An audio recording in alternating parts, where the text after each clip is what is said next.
Sa Sampaloc, Maynila, arestado ang isang ginang na nakuna ng CCTV camera habang hinahataw ng kahoy ang 7 gulang na anak sa gitna ng kalsada. May news to go si Haji Rieta.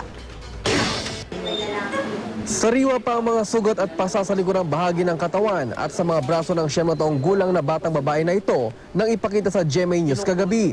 Ito ang inabot ni Karen, di niya tunay na pangalan, sa kanyang ina matapos siyang hampasin ng kahoy sa gitna ng kalsada.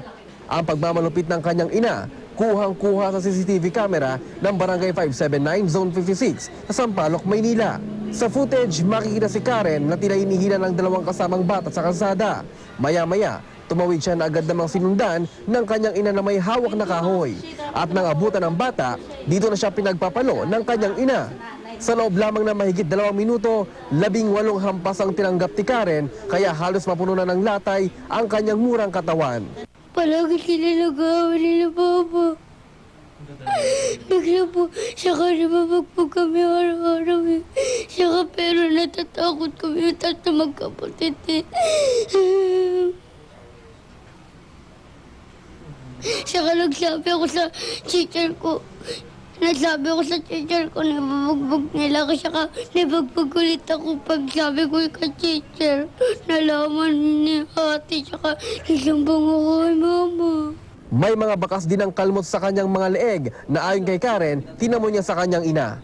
Nung naabutan ng nanay yung bata dito sa bahaging ito, sinimula na siyang paluin. At tila hindi nga nakontento yung nanay, hanggang dito sa gitnang ito ng kalsada ay pinagpapalo pa rin yung bata. At dito naman, hanggang sa naglupasay na yung bata ay patuloy pa rin siyang pinapalo ng kanyang nanay. Nalaman daw ng mga taga-barangay ang pangyayari nang may magsumbong sa kanila. Sabi ko, kagawad, puntahan nyo nga.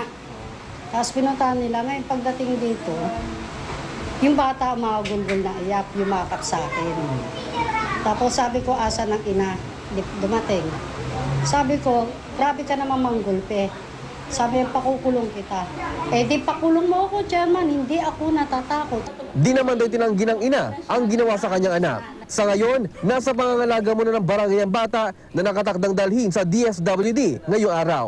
Ang ina naman ni Karen, nakakulong na sa MPD Station 4 at nakatakdang sambahan ng kasong paglabag sa Anti-Child Abuse Act ngayong umaga.